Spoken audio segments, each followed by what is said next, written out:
అందరికీ నమస్కారం. ఈరోజు యువతరాన్ని దారి మళ్లించి చెడు మార్గాల్లో నడిపిస్తున్న దురలవాట్లలో మాదక ద్రవ్యాల వినియోగం అనేది ఒక ప్రమాదకరమైన పరిణితిగా మనము భావించవచ్చు. ఎందుకంటే ప్రపంచవ్యాప్తంగా సంవత్సరానికి 5.6% ప్రజలు ఈ యొక్క మాదక ద్రవ్యాలను వాడుతున్నారు. మరి మన భారతదేశంలో చూసుకుంటే ఆల్మోస్ట్ 190 మిలియన్లు ప్రజలు ఈ యొక్క మాదక ద్రవ్యాలను వాడుతున్నారు. మరి దీనివల్ల విద్యార్థులు చదువులు వదిలి వాళ్ళ సర్వస్వం కోల్పోయి సమాజంలో ఒక నిర్భాగ్యులుగా మారుతున్నారు. మరి ఒకసారి మత్తుకు అలవాటు పడితే వాళ్ళ యొక్క చదువు, ఉద్యోగం, సంసారం, ఆరోగ్యం, కుటుంబం ఇవన్నీ కూడా సర్వస్వం నాశనమైపోయి డ్రగ్ కోసం యువత మరి చివరకు దొంగతనాలు, హత్యలకు కూడా వెనుకాడని ప్రమాదమైన పరిస్థితికి వాళ్ళు చేరుకోవటం మనం గమనించాలి. దీనన్నిటికీ ముఖ్య కారణం ఏంటంటే ఈ డ్రగ్స్ని ఏ విధంగా మరి అబ్యూస్ చేస్తారో మనం ఒకసారి గమనించాలి. ఎందుకంటే ఎవరైనా యువతని మరి డ్రగ్స్ ఇవ్వటం అలవాటు చేస్తే వాళ్ళు డ్రగ్స్కి బానిస అవటమే కాకుండా వాళ్ళు ఎలిసిట్ ద డ్రగ్ ట్రాఫికింగ్ అంటే వాళ్ళ చేతనే మళ్ళీ ఈ డ్రగ్స్ అమ్మిస్తారు. మరి ఈ డ్రగ్స్ తీసుకోవటం వల్ల వాళ్ళకి ఏమొస్తుంది అంటే ganja, cocaine, heroin, opioids, narcotics, there are many drugs.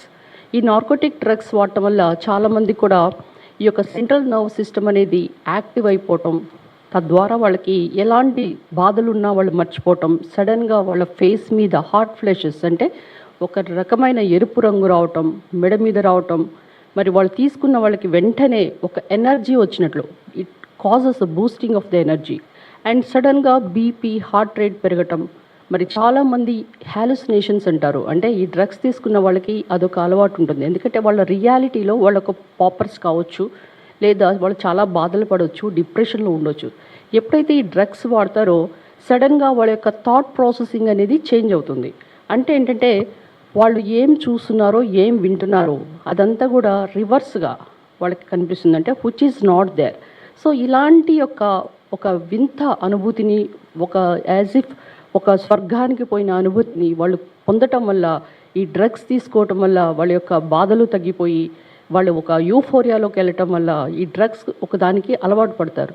అంటే ఎప్పుడైతే ఈ డ్రగ్స్ అలవాటు చేస్తారో డెఫినెట్లీ ఇక వాళ్ళు ఆ డ్రగ్స్ యొక్క అడిక్షన్కి అసలు వాళ్ళు బయటకు రావటం చాలా కష్టం. అయితే దీనికి అంతటి ముఖ్య కారణం ఏంటంటే గత ప్రభుత్వంలో మీరు గమనిస్తే మనము డ్రగ్స్ తీసుకోవద్దు, డ్రగ్స్ వద్దు బ్రో అంటే వైసీపీ ప్రభుత్వం ఏమంది, డ్రగ్స్ తీసుకో బ్రో అంటూ వింత ప్రచారం చేశారు. మరి అది కూడా ఎవరితో చేశారంటే వైజాగ్ స్టూడెంట్ యూనియన్ ప్రెసిడెంట్, వైసీపీకి చెందిన వ్యక్తి పులగం కొండారెడ్డి. ఆయన టార్గెటింగ్ అంటే ఏంటంటే ఒక engineering colleges, schools and different sectors అంటే ఉద్యోగస్తుల మీద టార్గెట్ చేసి ఈ డ్రగ్స్ని ఏ విధంగా అమ్మాడో మరి మీ అందరికీ తెలుసు. ఈ డ్రగ్స్ పార్టీ అంటే వాళ్ళ పార్టీలో పెద్ద పెద్ద నేతలు ఎక్కడైనా పార్టీ చేసుకుంటుంటే పార్టీకి సరఫరా చేసి వాళ్ళ ద్వారా పదవులు పొందటం, ఈ పదవి వచ్చింది ఆ డ్రగ్స్ ఆయన సప్లై చేయటం వల్ల. మరి ఈ డ్రగ్స్ సప్లై చేయటమే కాకుండా ఆయన అడ్డంగా సప్లై చేస్తున్నప్పుడు ఈగల్ టీంకి దొరకటం అనేది మీరు కూడా గమనించాలి. ఆ యొక్క ఈగల్ టీం దొరికిన ఈ పులగం కొండారెడ్డిని జగన్మోహన్ రెడ్డి ఏం చేశాడమ్మా, ఆయన నెత్తి మీద పెట్టుకొని కనీసం సస్పెండ్ కూడా చేయలేదు. అంటే డ్రగ్స్ తీసుకోండి, మీరంతా సర్వనాశనం అయిపోయింది, యువత యూఫోరిక్ వెళ్ళిపోయి రకరకాలైన హత్యలు, తర్వాత వాళ్ళ పార్టీలో ఉన్న వాళ్ళందరే దొంగల పార్టీ, అంతేకాకుండా హత్యలు చేసిన పార్టీ మనుషులు. అలాంటి వాళ్ళని ఇంకా ఎంకరేజ్ చేస్తూ ఇక రపా అనుకుంటూ ఏ విధంగా వాళ్ళు వింత పోకడలు పోతున్నారో మీ అందరికీ తెలుసు. మరి ఇలాంటి డ్రగ్స్ తీసుకుంటున్న వాళ్ళకి జగన్మోహన్ రెడ్డి గారు ఎలాంటి మరి సందేశం ఇచ్చారా అంటే ఆయన యువత భవితకు కానీ డ్రగ్స్ పట్ల కానీ ఆయన ఉన్న నిర్లక్ష్య వైఖరిని రాష్ట్ర ప్రజలందరూ కూడా గమనించారు. గత 5 సంవత్సరాలు అంటే అన్నపూర్ణ ఆంధ్రప్రదేశ్గా ఉన్న ఆంధ్రప్రదేశ్ని గంజాయి ఆంధ్రప్రదేశ్గా మార్చి మరి కాలేజెస్ స్కూల్స్, కనీసం బడ్డీ కొట్టులను కూడా వదలకుండా డ్రగ్స్ సరఫరా ఇబ్బడి ముబ్బడిగా చేసి ఏరులై పారించారు. ఆంధ్రప్రదేశ్ను, అన్నపూర్ణ ఆంధ్రప్రదేశ్ని గంజాయి ఆంధ్రప్రదేశ్గా మార్చారు. ఇక గంజాయి సరఫరాకి రాజధాని ఏదయ్యా అంటే ఆంధ్రప్రదేశ్ని రాజధానిగా, అంటే దేశ రాజధానిగా చేసిన ఢిల్లీ కాదు, గంజాయికి ఆంధ్రప్రదేశ్ దేశ రాజధానిగా మార్చారు. ఇక ఈ డ్రగ్స్ ఎలా సరఫరా చేశారంటే ఈ యొక్క బడ్డీ కొట్టుల్లో, కాలేజీలోనే కాకుండా ఆన్లైన్ కూడా సరఫరా చేసి వాళ్ళు పంపించింది ఎక్కడికి, విదేశాలకు కూడా సరఫరా చేశారు. ఈ విధంగా డ్రగ్స్ని వాళ్ళు ఏరులై పారించిన సందర్భంగా ఇప్పుడు మనం ఈ డ్రగ్స్ మీద కూటమి ప్రభుత్వం యుద్ధం చేయాల్సి వస్తుంది. ఈ యుద్ధంలో భాగంగా ఈ యొక్క అన్నపూర్ణ ఆంధ్రప్రదేశ్ని తీర్చిదిద్దే ప్రోగ్రాం వల్ల స్టార్ట్ చేసాం మనం. దీనికి గాను ప్రత్యేకమైన మంత్రులు కమిటీ వేయటం, అంతేకాకుండా ఎవరైతే గంజాయి చోట పండించి ఆ పండించిన దాన్ని చేరే గమ్యం వరకు ఈగల్ టీం అనే సైన్యాన్ని వేటకు పంపించడం, అంతేకాకుండా ఈ యొక్క డ్రగ్స్ మాఫియా పైన ఉక్కు పాదం మోపటం, మరి నార్కోటిక్ పోలీస్ డిపార్ట్మెంట్ని కూడా ఒకటి పెట్టి అండ్ మంత్రుల ఉప కమిటీని కూడా పెట్టి ఇప్పుడు విజాగ్ అండ్ పాడేరు అండ్ అమరావతిలో స్టేట్ టాస్క్ ఫోర్స్ని కూడా మనం నియమించడం జరిగింది. ఇక రాష్ట్రంలో ప్రత్యేక ఈగిల్ కమిటీ 26 జిల్లాల్లో ఉంటే 5 సిటీల్లో స్పెషల్ కోర్ట్స్ ఉన్నాయి. సో ఈ విధంగా గంజాయి సాగుదారులకి, స్మగ్లర్స్కి, వినియోగదారులకి సైతం వాళ్ళు ఎవరిని వదిలిపెట్టకుండా జైల్లో పెట్టి ఈగల్ విభాగం నడుం బిగించింది. ఇక కఠినమైన చర్యలు, ఇక ఎవరైతే డ్రగ్స్ సరఫరా చేస్తున్నారో వాళ్ళందరినీ ఇప్పటి వరకు మనము ఆల్మోస్ట్ 9,500 మందిని అరెస్ట్ చేశాం.